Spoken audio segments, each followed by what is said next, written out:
So let's talk about a very small Twitter account called deplatform hate. And as you can see, it doesn't have a lot of followers. It basically goes under the radar. Not a lot of people know about it. And what they claim to do is identifying and alerting companies to the presence of neo-Nazi extremists to their fundraising platforms. And they also call them economic terrorists. Now, if you look at what Twitter recommends you to follow, if you like this account, it's also Jared Holt, which is the owner of the website Right Wing Watch.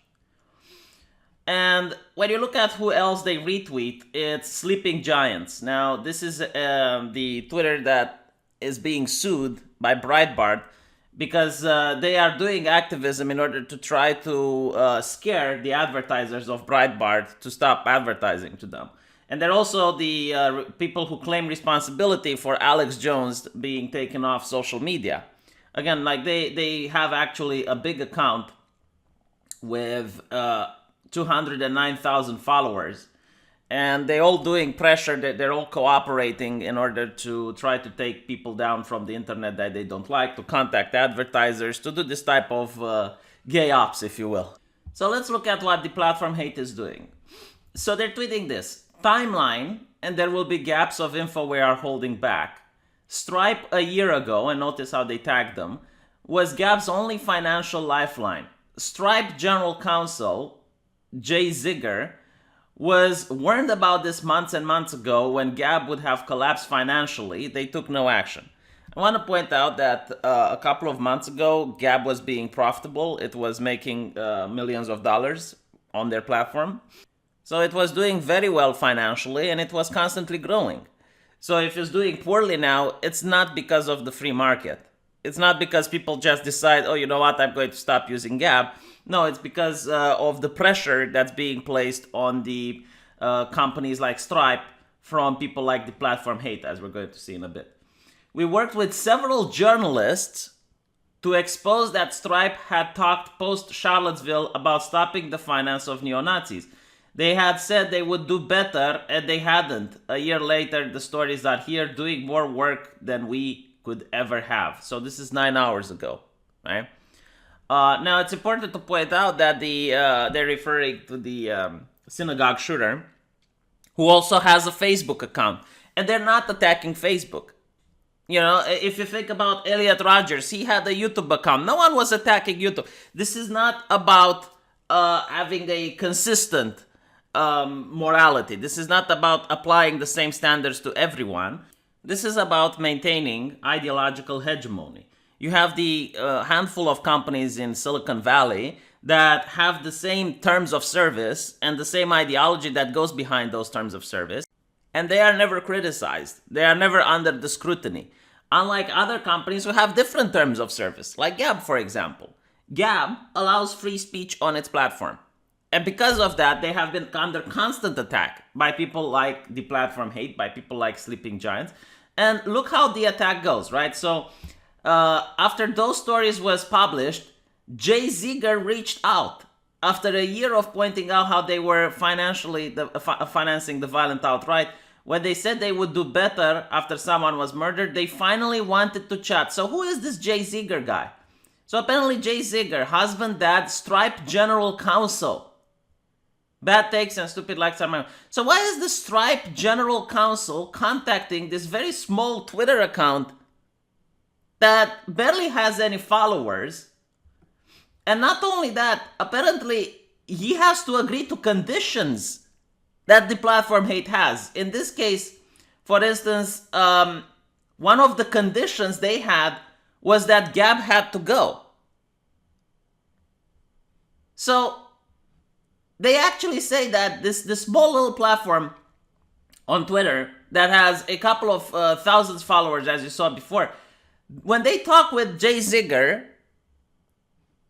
as I mentioned, the Stripe General Counsel, they have conditions. Like, if you come to us and you want to talk, you need to meet our demands. And they also say we warned them about their financial support of Gab. They wanted to chat. We stirred up trouble. Back channel, pleaded. This is why when this guy is coming to this little Twitter account, he's coming with his tail between his legs. This representative of a massive company is coming with his tail between his legs and is willing to put up with their conditions because apparently this little Twitter account is going through the back channels and is stirring things up. So this is how they operate. An ideological group of motivated people, whenever you have a company that is not necessarily left-leaning, I'm not even saying right-leaning, it can be neutral, it can be to the right, but what it does, it doesn't have the same terms of conditions, the same terms of service like other social media companies have. And you're doing something different. You're offering people a platform, you're offering free speech. You're like the telephone company. Anyone can use the telephone company. No matter like who you are, you can be a criminal, you can be the worst person in the world. You can use the telephone company. And this is not about keeping bad people off the platform. I want to remind people, convicted pedophiles, right? As they get out of prison, they can use Twitter. Like they don't have an interdiction to this. Alex Jones can't use Twitter. Just so you can understand. This is not about, keeping bad people from communicating. No. This is completely ideological. And the way they do it, the reason that they say, Gab is not profitable, is not because of the free market. No, they bypass the free market altogether. They don't care. It's not that they're actually they're raising awareness for people to stop using Gab. They're not even going to the consumer. No, they're going to the payment processor. And as they say, they stir up trouble, back channel pleaded. They work with journalists. They constantly try to get these smear articles up in order to cause problems for the payment processor. And for some reason, the payment processor comes with their tail between their legs and is willing to give in to their demands. And again, like these people operate under the radar. No one is following them. They're out in the open. This is not a conspiracy theory. This is not, people in the shadows talking and doing backroom deals. No. They are out in the open, but no one is following them. They only have 2.5 thousand followers. And they're not the only one, by the way. Don't think that, the platform hate. And by the way, the owner of BitChute is talking about this.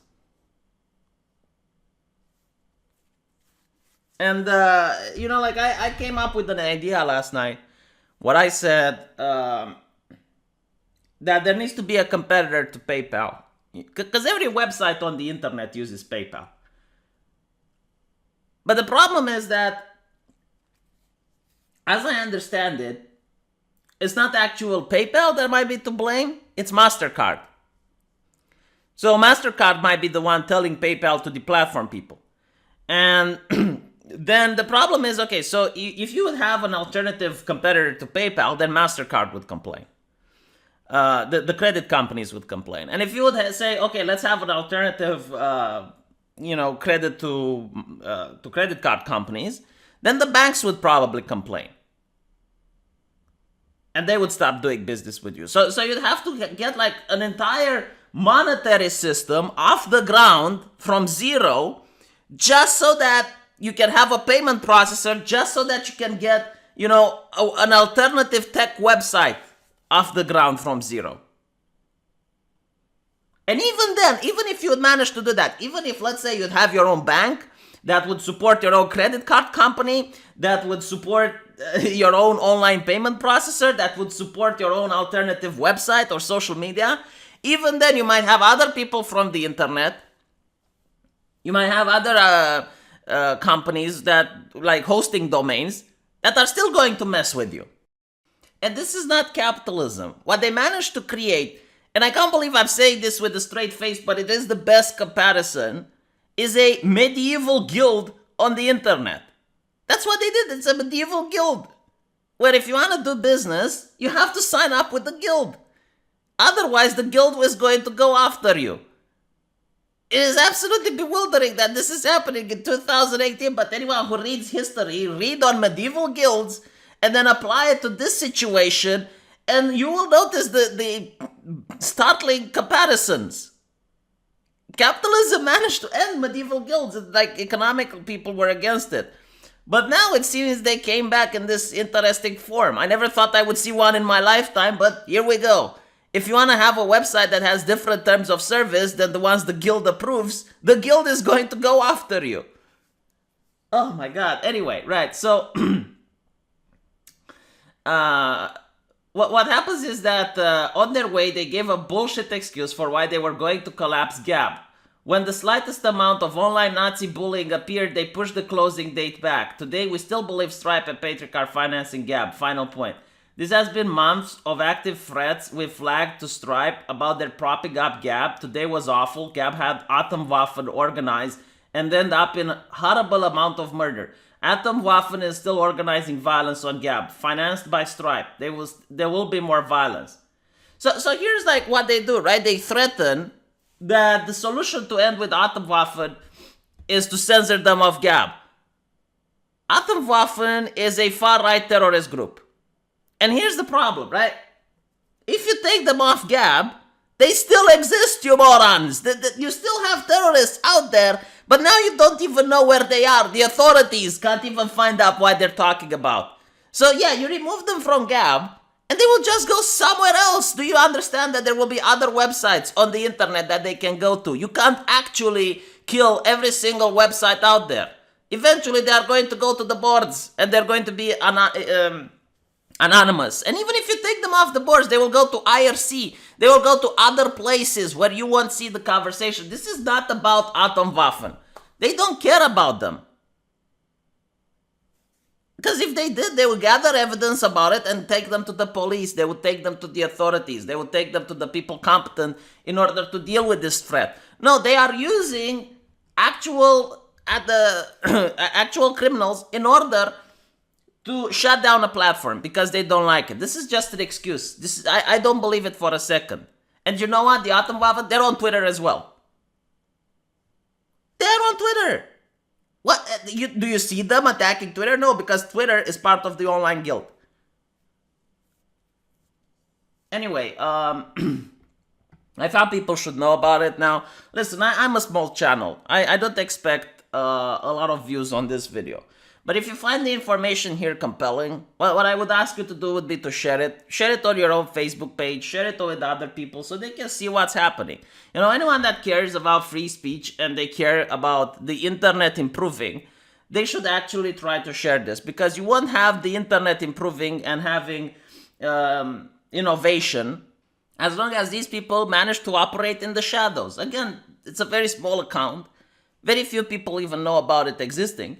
And I think more people should know about it. More people should know about the practices that they're doing. So we see if the majority of the population, if the majority of online users actually agree with them. If the majority of online users say, yeah, no, they're doing good, I'll shut the fuck up. I'll be like, okay, you know, if people want this, that's fine. But I don't think that's the case.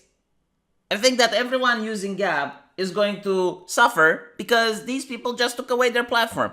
Because they're not going to only hurt the Atomwaffen, they're going to hurt average everyday users on Gab as well. And Gab isn't the only place they're attacking. They're also attacking Breitbart, they also attacked InfoWars. Like, they're constantly attacking platforms they don't like. And they're managing to get away with it. I assume they have connections with journalists, they have connections with other people.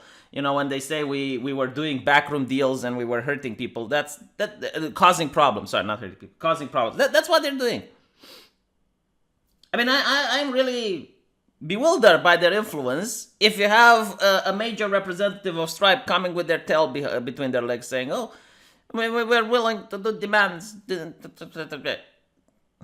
So yeah, seriously, please, if you can, share this video. And if you're a YouTuber and you want to make your own video on the topic, I fully encourage you. I will even tweet about your video. I think this is something that needs to go out. I think this is something that more and more people need to be aware, especially, you know, the libertarians who love a free market.